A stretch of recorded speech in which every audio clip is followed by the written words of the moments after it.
Indonesia menghargai kemerdekaan setiap bangsa. Ya, omong kosong. Papua tidak pernah menyerahkan diri ke Indonesia, teman-teman. Tidak pernah.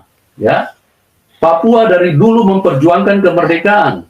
Kekristenan kita dukung Papua merdeka. Ya, kita dukung Papua merdeka. Islam di Indonesia mendukung Palestina. Masa kita Kristen tidak punya hak mendukung Papua? Kasihan manusia-manusia di Papua ini, teman. Kasihan itu. Kita harus bersuara. Jadi tolong teman-teman, dukung dan sebarkan video ini ke seluruh umat Kristen. Di tengah perjalanan panjang sejarah Papua, yang penuh luka dan ketidakadilan, muncul suara dari mimbar gereja, yang menggugah nurani banyak orang. Pendeta Yusuf Manubulu, seorang rohaniwan Kristen, menyerukan agar umat Kristen di Indonesia, mendukung perjuangan kemerdekaan Papua. Ya, kali ini saya akan berbicara tentang Papua.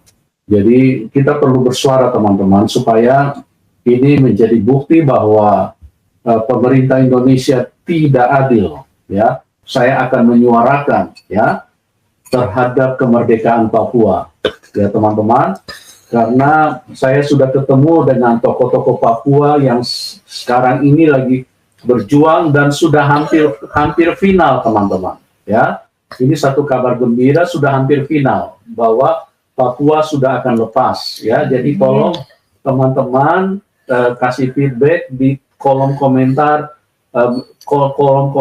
Berikan dukungan ya, berikan kalian setuju kasih komentar ya, supaya itu menjadi bukti bahwa kita mendukung ya Papua merdeka ya. Kenapa? Apakah kami tidak punya hak? Kami punya hak yang sama dong. Kalian dukung Palestina, padahal Palestina tidak ada hubungan apa-apa dengan Indonesia ya, cuma karena dukungan agama ya. Bagi Manubulu, seruan itu bukan sekadar seruan politik, tetapi panggilan moral dan iman. Ia berpijak pada pandangan bahwa kemerdekaan adalah hak dasar setiap bangsa. Dalam pandangannya, Papua tidak pernah secara sukarela meminta bergabung dengan Indonesia. Sejarah integrasi yang diwarnai kekerasan dan penindasan, membuat rakyat Papua terus berjuang menuntut kebebasan dan keadilan. Seruan ini muncul sebagai bentuk keprihatinan atas penderitaan yang belum berakhir dan harapan agar suara Papua didengar dengan jujur serta bermartabat. Indonesia menghargai kemerdekaan setiap bangsa. Ya, omong kosong. Papua tidak pernah menyerahkan diri ke Indonesia, teman-teman. Tidak pernah. Ya, Papua dari dulu memperjuangkan kemerdekaan. Ya, yang tidak ada hubungannya dengan Indonesia, Palestina, cuma karena agama dibela mati-matian. Sementara Papua yang tidak pernah menyerahkan diri, tidak pernah didengarkan suaranya, itu mereka punya hak untuk merdeka, teman. Papua tidak pernah menyerahkan diri, dan dari dulu Papua ingin merdeka.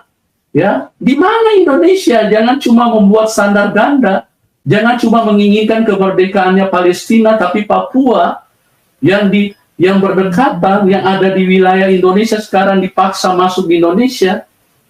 Diabaikan, mereka punya keinginan, mereka punya hak yang sama, teman-teman. Ya, mereka punya hak yang sama, dan bantu doa teman-teman umat Tuhan, ini Papua sudah hampir lepas, ya. Kalian dukung doa dan berikan komentar yang jelas bahwa kalian mendukung, dan ini sebagai bukti nanti. Ayo kekristenan kita dukung Papua merdeka, ya. Kita dukung Papua merdeka. Islam di Indonesia mendukung Palestina. Masa kita Kristen tidak punya hak mendukung Papua? Masa kita Kristen tidak punya hak? Kita punya hak yang sama. Dan kita sudah harus bersuara sekarang ini, teman-teman. Yusuf Manubulu menyoroti persoalan ekonomi yang menjerat rakyat Papua. Ia melihat bahwa kekayaan alam yang melimpah, seperti emas, tembaga, hutan, dan minyak, selama ini lebih banyak dinikmati oleh perusahaan besar dan pihak luar Papua.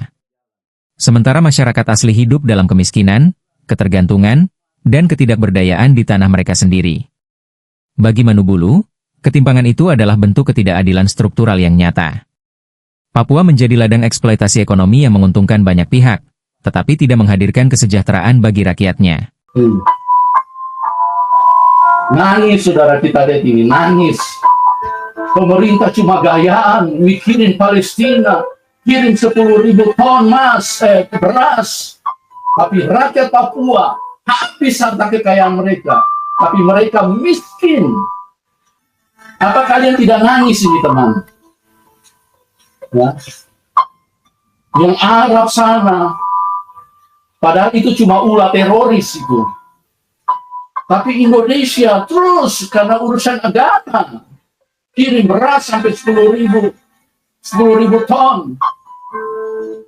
Untuk apa? Untuk ambil hati dari Islam. Karena kalau sudah Islam didukung pemerintah.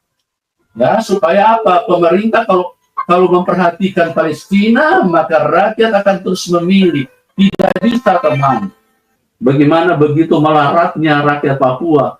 Padahal itu tahun 2012, dari emas saja sudah 724 juta ton yang diambil. Saya iseng-iseng waktu itu coba hitung. Ya, saya hitung. Kalau kita hitung sekarang ini, teman-teman, kita anggap saja 1 gram itu 2 juta. Bahkan kadang ada yang di atas sampai 2.200.000, 2.300.000. Kita nggak usah muluk-muluk, kita ambil 2 juta saja. Ya, 1 kilo sudah berapa? Sudah 2 miliar, teman. Ya, 1 kilo saja sudah 2 miliar. Ya, 1.000 kilo nih, sudah 2 triliun. Ya, 1.000 kilo sudah 2 triliun. Ya, kalau 1 juta kilo sudah artinya 2 kuadriliun. Ya, saya coba hitung pakai kalkulator saya langsung hang, teman-teman, karena nolnya sudah tidak bisa muat. Itu kekayaan yang dari Papua loh. Ini 724 juta ton emas itu pada waktu tahun 2012 saja itu diangkut dari Papua. Itu baru emas, belum lagi uranium, belum lagi harta tambang-tambang yang lain. Bayangin, itu dinikmati oleh orang-orang Indonesia. Kasihan manusia-manusia di Papua ini, teman. Kasihan itu. Kita harus bersuara. Lebih jauh, ia mengingatkan akan adanya gejala Islamisasi di Papua yang berjalan bersamaan dengan perubahan sosial dan migrasi penduduk yang cepat. Dalam konteks itu, gereja dipanggil untuk menjaga iman, budaya, dan identitas orang Papua agar tidak tergerus oleh arus luar yang mengabaikan nilai-nilai lokal. Saya tidak rela, teman, bukan soal hartanya. Saya tidak rela bahwa orang-orang Papua itu jadi manusia-manusia akhirnya mereka dengan masif mereka Islamkan semua. Kalau Anda tidak percaya, silakan cek di Papua bagaimana mereka kerja begitu kuat untuk supaya apa? Supaya di setiap sudut itu dibangun masjid. Ya, karena tujuannya apa? Untuk mengislamkan orang-orang Papua. Saya tidak rela dong, saya sebagai hamba Tuhan, ya, mau kemana ini orang-orang Papua? Mau dibawa masuk neraka semua? Oh no, teman, no, ya, karena tidak ada keselamatan di Islam. Tapi mereka paksa untuk mengislamkan orang-orang Papua. Itu dengan masif, bahkan ada satu tokoh Papua yang bertemu langsung dengan saya. Dia bicara, kenapa gereja tidak sensitif? Padahal dia Islam. Tapi dia prihatin, karena dia tidak rela, dia punya keluarga juga banyak yang Kristen. Dia bilang, kenapa gereja tidak buka mata? Dan ini bahaya sekali, makanya saya bersuara, teman-teman. Ya, saya tidak rela orang-orang Papua masuk neraka, karena apa? Karena mempercayai satu ajaran yang tidak ada keselamatannya. Makanya kenapa dibagi terus di pemekaran provinsi, itu strategi. Ya, supaya mendatangkan pendakwa-pendakwa, ustadz-ustadz untuk masuk ke setiap pelosok, supaya orang-orang Papua semua nanti pada akhirnya jadi Islam semua. Oh, saya tidak rela, teman, saya tidak rela.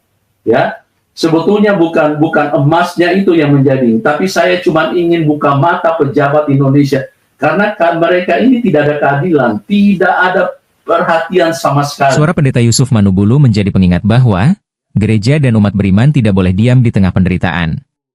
Seruan untuk mendukung kemerdekaan Papua merupakan ajakan untuk kembali pada nilai kemanusiaan universal, bahwa setiap bangsa berhak hidup damai, bebas dari penindasan, dan dihormati martabatnya.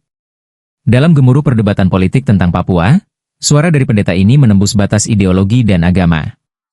Ia berbicara tentang hati, tentang kemanusiaan, dan tentang cita-cita dunia yang adil bagi semua. Jadi tolong teman-teman, dukung dan sebarkan video ini ke seluruh umat Kristen. Ya, karena kalau kita dukung itu sebagai bukti nanti di PBB pada waktu nanti voting, nanti mereka nanti akan putuskan bahwa Papua akan sebagaimana Timur lepas dari Indonesia.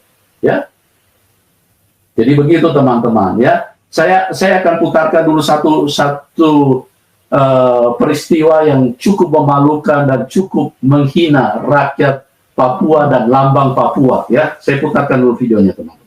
Namun video proses pembakaran itu viral di media sosial dan memicu reaksi keras dari sejumlah pihak. Salah satunya datang dari pihak Suama, anggota DPR Papua Tengah periode 2024-2029.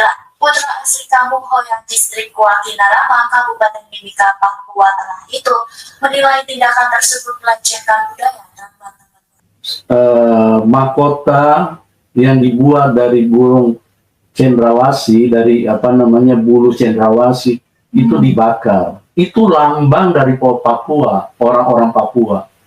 Kenapa kalian mesti bakar itu? Ya, kalau memang kalian bermasalah dengan itu, kalian bisa bicara, panggil, jangan main bakar. Itu bakar itu satu penghinaan. Coba kalau misalnya bendera Indonesia dibakar, itu kan satu penghinaan teman. Ya. Jadi berpikiranlah yang waras.